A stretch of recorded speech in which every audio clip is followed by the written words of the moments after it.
Okay. नमस्कार, मैं आपका शिक्षक दोस्त ललित पांडे बचे हुए सर्कल की क्लास लेकर के आपके बीच साझा करने आया हूं। तो अभी तक हम लोगों ने वृत्त के विषय में बहुत सारी चीज़ें पढ़ी, उनके एरिया से संबंधित क्वेश्चंस कर लिए, थ्योरम्स के संबंधित क्वेश्चन कर लिए, कुछ विशेष चीज़ें रह गई थी तो क्लासें बंद हो गई थी। तो मैं आगे के टॉपिक्स पढ़ाने से पहले मैं सोच रहा हूँ कि उसको ख़त्म कर देते हैं। छोटी छोटी चीज़ें हैं, जैसे कि वृत्त की जो परिधि है वो त्रिज्या के समानुपाती होती है। पॉइंट 1 लिखा हुआ है, आप लोग देख सकते हैं कि वृत्त की परिधि त्रिज्या की समानुपाती होती है।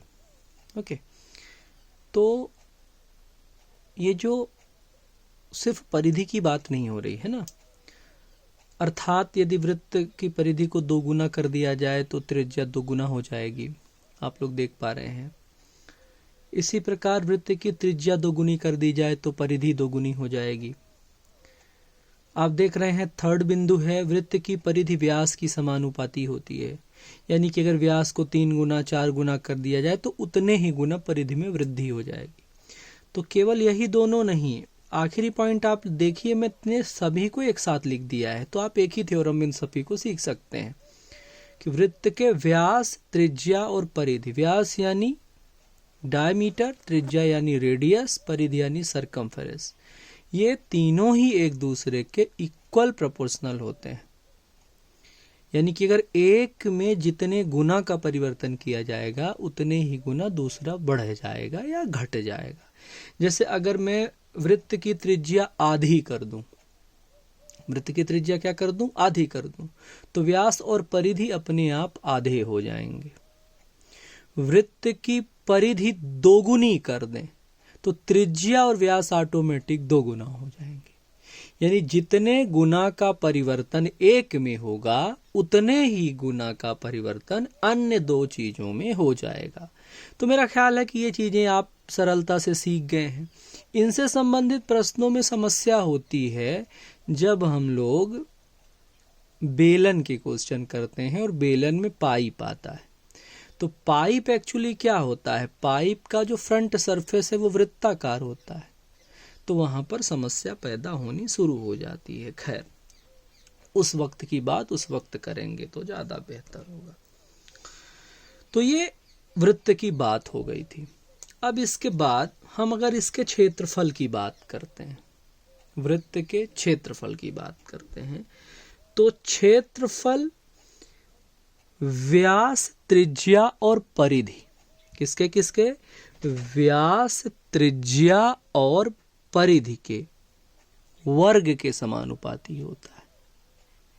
यानी कि अगर त्रिज्या 2 गुना है तो क्षेत्रफल 2 का स्क्वायर यानी कि 4 गुना हो जाएगा, है ना। तो आप अगला बिंदु लिख सकते हैं,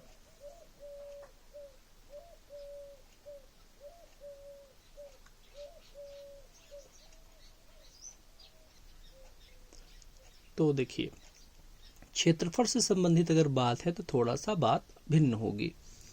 वृत्त का क्षेत्रफल व्यास, त्रिज्या और परिधि के वर्ग के समानुपाती या अनुक्रमानुपाती होती है। यानी कि जो क्षेत्रफल है वो n स्क्वायर हो जाएगा। यदि किसी वृत्त की त्रिज्या 3 गुनी कर दी जाए तब क्षेत्रफल में क्या प्रभाव पड़ेगा, तो 3 का स्क्वायर यानी क्षेत्रफल कितना हो जाएगा, 9 गुना हो जाएगा। इसी प्रकार अपोजिट डायरेक्शन में अगर देखते हैं, मैं अगर बोलूं कि यदि किसी वृत्त की त्रिज्या 1/3 कर दी जाए, कितनी कर दी जाए, 1/3 कर दी जाए, तब वृत्त के क्षेत्रफल में क्या प्रभाव पड़ेगा, तो आप बोलेंगे 1/3 का स्क्वायर। क्या बोलेंगे, 1/3 का स्क्वायर। तो कितना हो जाएगा 1/3 का स्क्वायर, 1/3 का स्क्वायर हो जाएगा 1/9। तो इस प्रकार से आप वृत्त की परिधि, व्यास, त्रिज्या और क्षेत्रफलों का अनुमान लगा सकते हैं। तो ये बात केवल त्रिज्या के लिए नहीं है बेटा, ये बात व्यास के लिए भी है और ये बात परिधि के लिए भी है। अब इनसे जुड़े हुए कई प्रकार के क्वेश्चन आप कर सकते हैं। जैसे कि अगर बोला कि किसी वृत्त का इसी प्रकार अगर मान के चलिए प्रश्न पूछा गया है, किसी वृत्त का क्षेत्रफल 25 गुना बढ़ गया, इस प्रकार उसके त्रिज्या में क्या परिवर्तन हुआ होगा। तो आप लोग विचार करिए कि आप लोग कैसे जवाब देंगे इसका, है ना। तो थोड़ा सा आप सोचिए, उसके बाद मैं इसका जवाब देता हूं। किसी वृत्त का क्षेत्रफल 25 गुना बढ़ गया है, इस प्रकार उसके त्रिज्या में क्या परिवर्तन हुआ होगा। अब देखिए होता क्या है कि हमने आपको क्या बताया कि जो वृत्त का क्षेत्रफल है वो त्रिज्या, व्यास और परिधि के n² गुना होता है। अर्थात त्रिज्या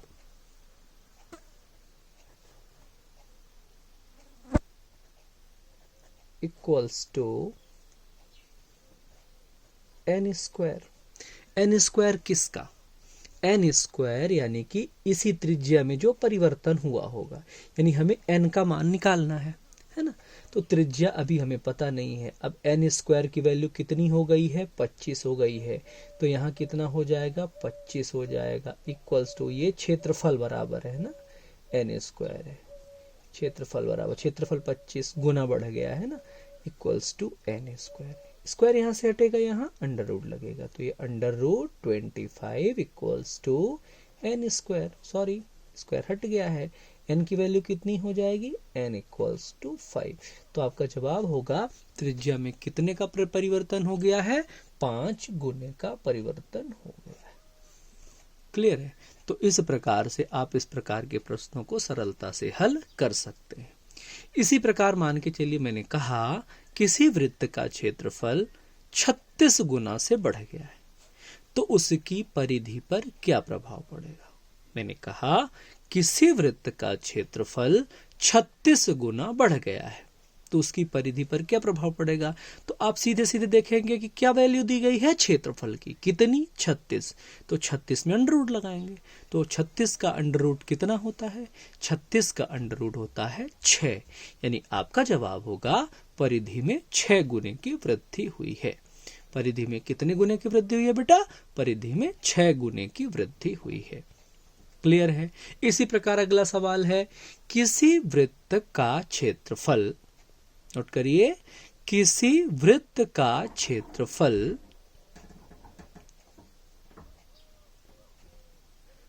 27 गुना बढ़ गया है। किसी वृत्त का क्षेत्रफल 27 गुना बढ़ गया है। किसी वृत्त का क्षेत्रफल 27 गुना बढ़ गया है, उसकी परिधि पर क्या परिवर्तन हुआ होगा। उसकी परिधि पर क्या परिवर्तन हुआ होगा। तो आप क्या जवाब देंगे? Under root 27। अंडर रूट 27 कितने का? 9 इंटू 3। आपका जवाब है 3√3 गुना। कितने गुना? 3√3 गुना। Okay, fine. आप लोग अगर क्वेश्चन छूट जा रहे हैं तो उसका आप स्क्रीनशॉट तैयार कर सकते हैं, वीडियो पॉज करके दोबारा रिपीट सुन सकते हैं। क्लियर है? आप लोग अगला सवाल लिखिए। यदि किसी वृत्त का क्षेत्रफल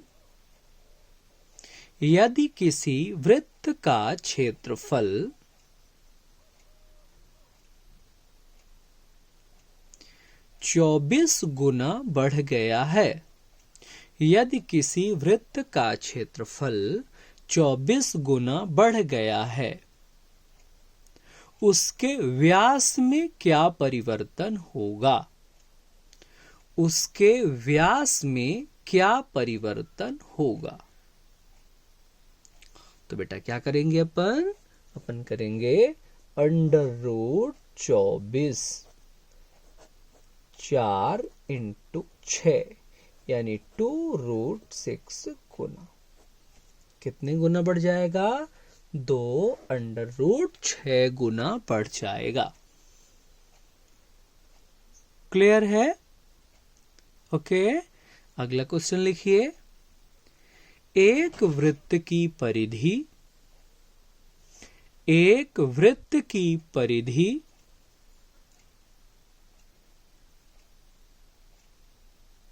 एक वृत्त की परिधि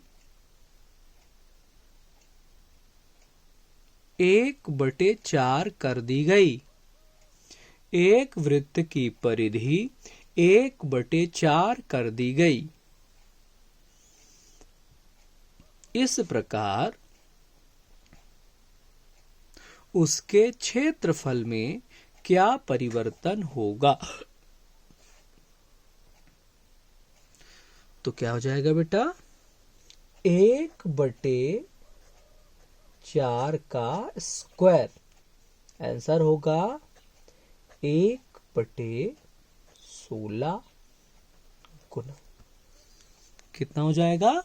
1/16 गुना। क्लियर है? इस प्रकार से आप इन प्रकार के प्रश्नों का जवाब दे सकते हैं। अब बेटा यही क्वेश्चन प्रतिशत के फॉर्मेट में पूछे जाते हैं, जिनके जवाब बिल्कुल भिन्न होते हैं।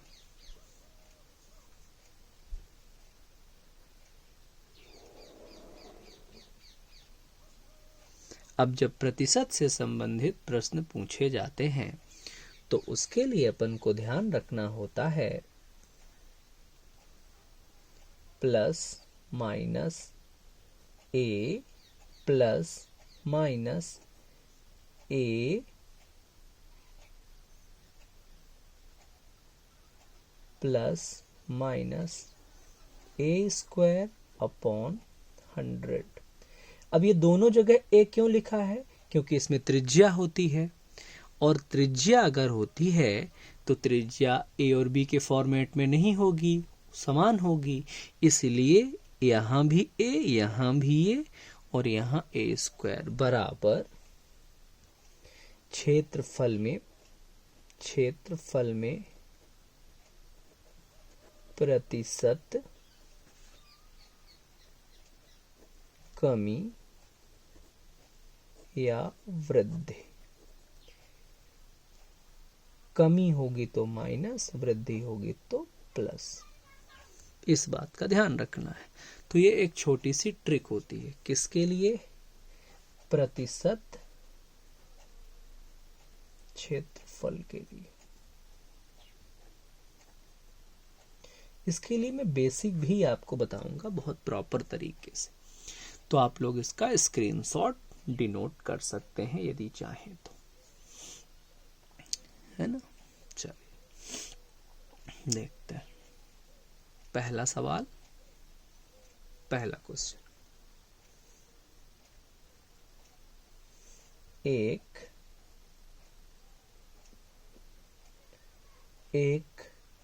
वृत्त की त्रिज्या में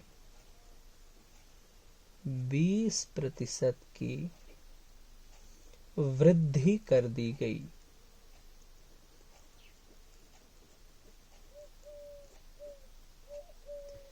उसके क्षेत्रफल में क्या परिवर्तन होगा?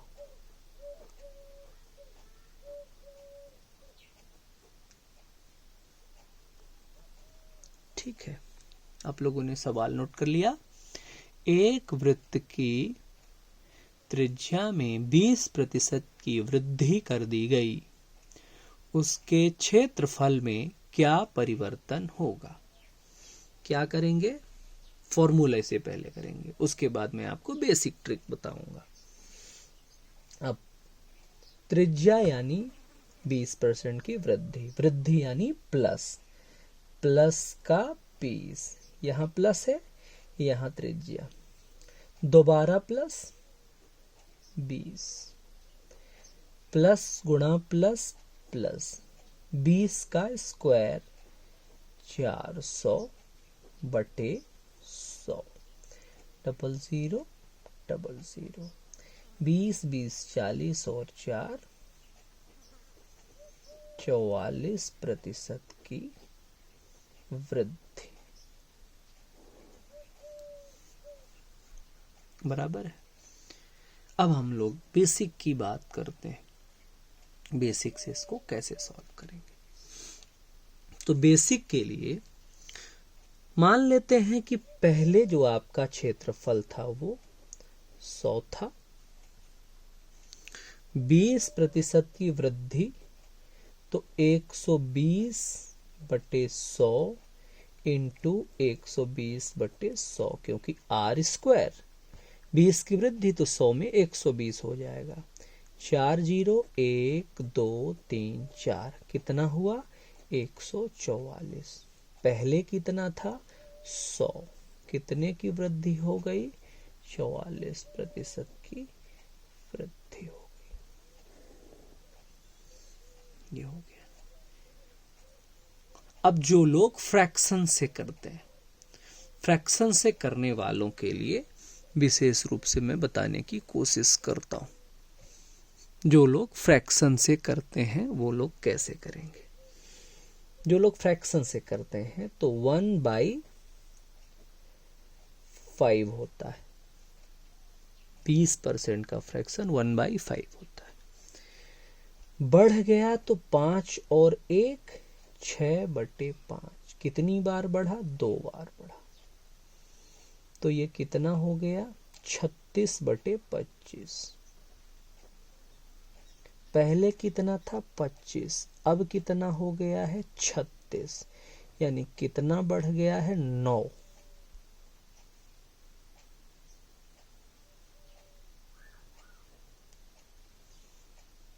भाई 11, कितना बढ़ गया है 11, कितने में बढ़ गया है 25 में, मल्टीप्लाई बाई 100, 25 से 4 बार, 11 चौके 44%। तो ये आपकी 3 विधियां हुई। आपको डिसाइड करना है कि आपको किस विधि का प्रयोग करना है। हर प्रकार से आप इसे हल कर सकते हैं। ठीक है, आइए कुछ और एग्जाम्पल्स करते हैं। तो सवाल नंबर अगला है, आप लोग कोशिश करिए कि एक वृत्त की त्रिज्या में 20% की कमी कर देने से क्षेत्रफल में क्या परिवर्तन होगा। एक वृत्त की त्रिज्या में 20% की कमी कर देने से क्षेत्रफल में क्या परिवर्तन होगा। आइए तीनों विधियों से हम इन्हें चेक करते हैं। जैसे पहले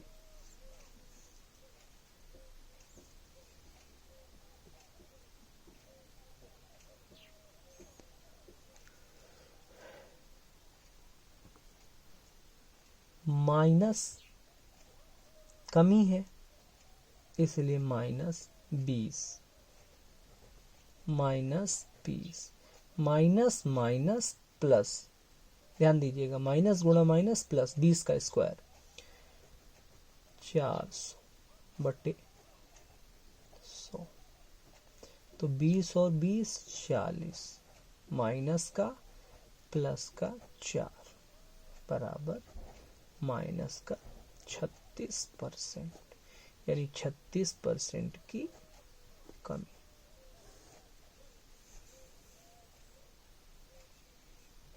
विधि नंबर 2, 100 था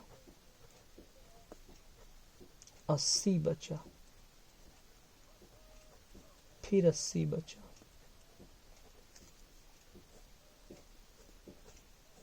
8 × 8 64 बचा, कितने में 100 में, यानी कितना घट गया 36% की कमी।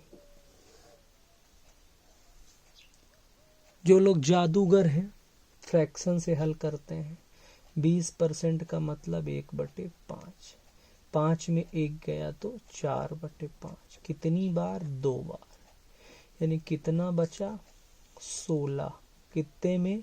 25 में। कितना घट गया? 9। कितने में घट गया? 25 में, गुणा 100। कितना परसेंट घट गया? 36% की। तो आप तीनों विधियों से इसे हल कर सकते हैं, जैसा आपको उचित लगे वैसा आप इसे सॉल्व कर सकते हैं। अगला क्वेश्चन सॉल्व करिए। सभी लोग रेडी हैं? एक वृत्त की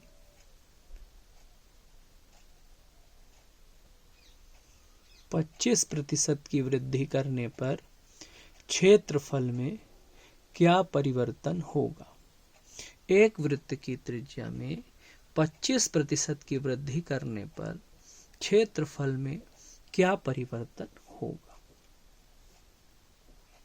ये कुछ कॉमन डेटा के क्वेश्चन है, इसलिए मैं करवाता हूं, क्योंकि ये एज इट इज एग्जाम में पूछे लिए जाते हैं। आप अभ्यास में रहोगे तो सरलता से इनका जवाब दे पाओगे। तो निकाल पाए? जिस भी विधि से करना हो। अब हम लोग कोशिश ये करेंगे कि फ्रैक्शन मेथड पे अपन इसको फोकस करेंगे। 25% का मतलब होता है 1/4। वृद्धि है तो हो गया ये 5/4, 2 बार तो 5/4, यानी कि 25/16। कितना बढ़ गया? 16 में 11, 9/16 गुणा 100।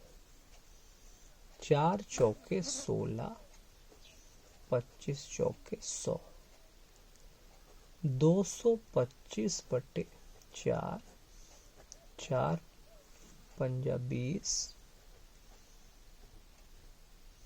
4 छंग 24, 4 दूनी 8, 56.25% की वृद्धि, या +25 +25 +625/100। तो ये क्या हो जाएगा? ये हो जाएगा, यहाँ का दशमलव यहाँ लग जाएगा, तो 25 50 + 6.25 56.25% की वृद्धि हो जाएगी।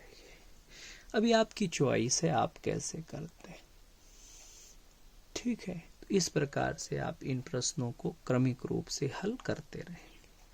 अब मैं जो क्वेश्चन देने वाला हूं वो फ्रैक्शन बेस्ड है, यानी कि अगर आपका फ्रैक्शन स्ट्रॉन्ग है तो आप बेहतर तरीके से इन प्रश्नों को सॉल्व कर सकते हैं। आइए देखते हैं अगले प्रश्न को।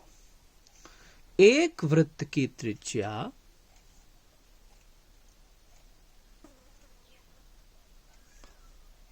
में 16 सही 2/3% की वृद्धि कर दी जाए, तब क्षेत्रफल में क्या परिवर्तन होगा?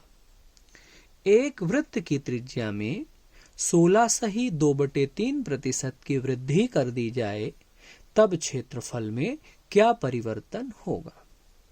एक वृत्त की त्रिज्या में 16 सही 2/3% की वृद्धि कर दी जाए, तब क्षेत्रफल में क्या परिवर्तन होगा? उसके लिए अपन क्या करते हैं कि 16 सही 2/3 की फ्रैक्शन या तो याद होनी चाहिए, अगर याद नहीं है तो निकाल लेंगे। 16 गुणा 3 48, 2 50, 50/3 प्रतिशत का 100, 50 1 कम 50, 50 दूनी 100, 1/6। वृद्धि है तो 6 और 1 7/6 गुणा 7/6, तो ये हो जाएगा 49/36। कितना बढ़ गया? 13। कितने में बढ़ गया? 36 में, इंटू 100। 4 से 9 बार, 4 से 25 बार, 25 इंटू 3 75, 25 1 कम 25, 25 7 32/9, 9 से 3 बार 27, 5 और 5 9 छक्के 54, 1/9। 9% की वृद्धि। 9 तिया 27, 27 के बाद 9, 27 के बाद 5, 5, 9 छक्के 54, 1/9, 36 सही, 1/9% की वृद्धि। तो आपको इस प्रकार से इन प्रश्नों को मैनेज करना है, फ्रैक्शन वाले क्वेश्चंस को। अगला क्वेश्चन लिखिए प्लीज। एक वृत्त की त्रिज्या में 14.2/7% की कमी होने पर क्षेत्रफल में क्या परिवर्तन होगा? एक वृत्त की त्रिज्या में 14.2/7% की कमी होने पर क्षेत्रफल में क्या परिवर्तन होगा? तो 14/2/7 का फ्रैक्शन याद होना चाहिए ऑलमोस्ट 98 और 200, 100/7% का 100 यानी 1/7। कमी है तो 6/7, सेम टू सेम चल रहा। देखो 6/7 इंटू 6/7 तो कितना 36/42 रिवर्स हो गया है ना। यानी कि कितने की कमी हो गई है? कितने की कमी हो गई है भैया? 49 है।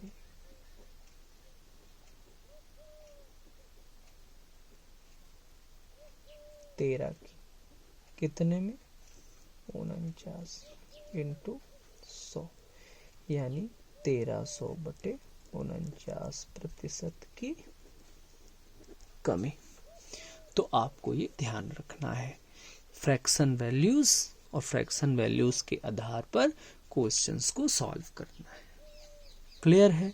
तो अगर आप इस प्रकार के क्वेश्चंस को ध्यान रखेंगे, प्रैक्टिस करेंगे, तो ये जितने भी क्वेश्चन हैं किससे रिलेटेड, गुना और प्रतिशत से रिलेटेड, उन्हें आप सरलता से हल कर पाएंगे।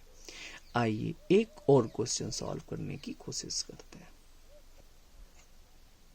एक वृत्त की त्रिज्या में 13.1/3% की वृद्धि करने से क्षेत्रफल में क्या परिवर्तन होगा? एक वृत्त की त्रिज्या में 13.1/3% की वृद्धि करने से क्षेत्रफल में क्या परिवर्तन होगा? आप लोग सॉल्व करिए, सॉल्व करके मुझे बताइए।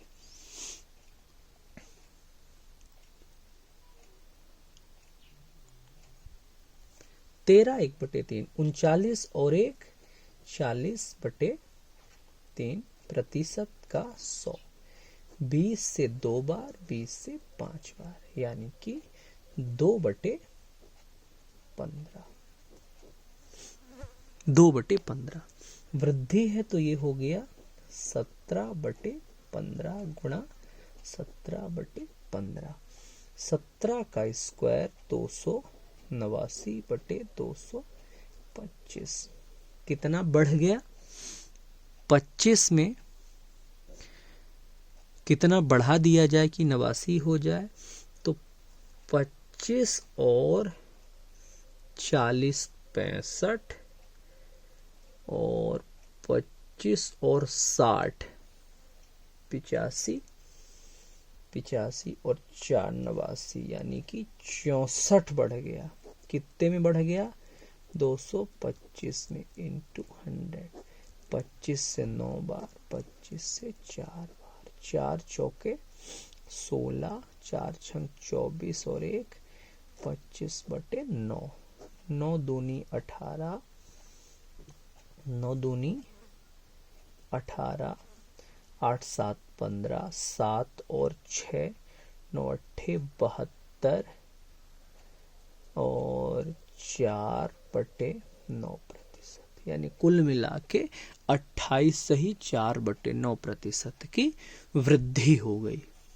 ठीक है, तो इस प्रकार से अगर आप क्वेश्चंस को सॉल्व करेंगे, उनके आंसर्स करेंगे और लगातार अभ्यास करेंगे क्रमागत रूप से, तो आपके इस प्रकार के सभी प्रश्न बिल्कुल भी हल हो जाएंगे। इन्हें आप दोबारा सॉल्व कर सकते हैं। कैलकुलेशन मिस्टेक्स हो सकती है ना, आप चेक करके वेरीफाई करके आप ठीक कर सकते हैं इनको। तो हम इसी प्रकार, अगर आपको ये वीडियो ठीक लगेगा तो अगला वीडियो लेकर के आएंगे, आपके रिव्यू का हम इंतज़ार करेंगे। अगर मेरी वॉइस और बोर्ड की विजिबिलिटी ठीक ठाक आएगी और आपको पढ़ने में इंटरेस्ट आएगा तो मैं निश्चित ही अगला वीडियो लेकर के, और सेमी सर्कल बचा हुआ है आपका, सेमी सर्कल कंप्लीट करवाऊंगा।